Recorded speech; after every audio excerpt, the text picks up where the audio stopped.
কই গো, এই নাও টিফিন, যাও গিয়ে শিল্পা বৌদির কাছ থেকে দুধ নিয়ে আসো গা। এ কি বলছো গো, শিল্পা বৌদি তো এখনো বাচ্চা হয়নি, দুধ দেবে কি করে? ঘাট করে নিপুংসে আমি শিল্পা বৌদির কাছ থেকে গরুর দুধ আনতে বলেছি। না মনে হলো তো বাঁশবো কা।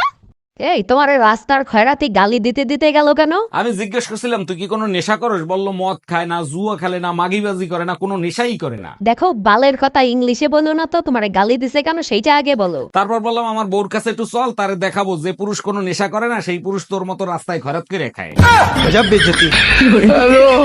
জানেন ভাবি, ভাই আপনাকে এক ফোঁটাও ভালোবাসে না। আরে কি বলেন, আপনি জানেন না অনেক ভালোবাসে। তাইলে আপনি যখন হারায় গেছিলেন তখন পুলিশের রিপোর্ট লেখায় নাই কেন? কারণ এর আগে মোটরসাইকেল হারাইছিল, পুলিশে 15 দিন ইউজ করে তারপর ফেরত দিচ্ছে। ও আচ্ছা। আর যদি কোনোদিন আমাকে বলতাসি না, দেখবি তো খবর আছে, এই ঝাঁটাই করে তোর মুখে মারবো যত সব। এই লোকটা শুধু এখানে দাঁড়িয়ে থাকে, কাজ খবর নেই, কাজ যাবে না কিছু না। কি হয়েছে অরুণ ভাই, আজকে ভাবি আবার আপনার সাথে ঝগড়া করছে? আর ভাবি বলেন না, ভারী অশান্তিতে আছি, কি করি বলেন তো? আচ্ছা অরুণ ভাই কি নিয়ে ঝগড়া করে সেটা কি একবার খুঁজে দেখছেন? দেখছি মেয়েদের ঝগড়া করার জন্য কোনো কিছুর দরকার হয় না, শুধু একটা স্বামী দরকার।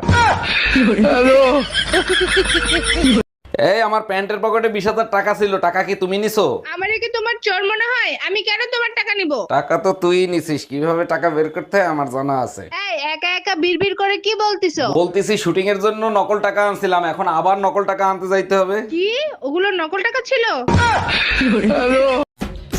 আচ্ছা বাবু বলো তো, মেয়েরা বিয়ে বাড়িতে গিয়ে সব থেকে বেশি কি খায়? আরে ওরা তো সব থেকে বেশি ভাও খায়। কই গো, শুনলাম আইফোন 17 বেরোচ্ছে। হ্যাঁ বেরোচ্ছে তো। বলছি আমাকে একটা এনে দেবে। হ্যাঁ আইফোন 17। আরে তুমি একই কথা বলছো, আইফোন 17 কিনে দেবো তোমাকে, আমি তো তোমাকে আইফোন 20 কিনে দেবো। হ্যাঁ তাই নাকি? যাও তো, তুমি আমার সাথে ইয়ার্কি মারছো। হ্যাঁ তা শুরুটা কে করেছিল? যত সব ভালো লাগে না, সবসময় শুধু টাকা টাকা টাকা। এত টাকা কি করো কি তুমি? বললাম তো আমি তোমার ঠিক টাকা দেবো, সবসময় শুধু টাকা টাকা টাকা। You shut up. You I love you.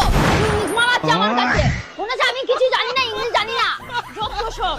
এই পাশের বাড়ির ভাই ভাবি প্রতিদিন ঝগড়া করে, ওনাদের সমস্যাটা কি তুমি কি কিছু জানো? শোনো, ঝগড়া করলে ভালোবাসা বাড়ে, যত বেশি ঝগড়া করবে তত ভালোবাসা মজবুত হবে। বলো কি, তাই নাকি? কিন্তু তুমি তো আমার সাথে ঝগড়া করো না, সরাসরি বেলুন দিয়ে পিটাও। আরে বোকা, আমাদের ভালোবাসা অনেক মজবুত। দেখো না, তোমাকে বেলুন দিয়ে পিটাই, বেলুন ভাঙে না। আমি না তোমাকে লাইক করি। আমিও না তোমাকে কমেন্ট করি। তুই শালা সারা জীবন সিঙ্গেলই থাকবি। যা যা, তুইও সারা জীবন সিঙ্গেলই থাকবি।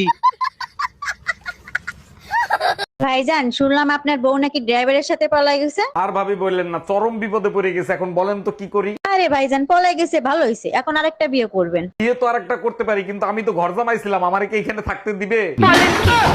আচ্ছা বৌদি বলছি, তুমি হোয়াটসঅ্যাপ চালাতে জানো? না না ঠাকুরপো, আমি তো জানি না। ও বাবা, তুমি হোয়াটসঅ্যাপ চালাতে জানো না? আরে ঠাকুরপো, আমি চালাতে জানি না, তাতে কি হয়েছে? তুমি চালাবা, আমি পিছনে বসবো। বলেন কি?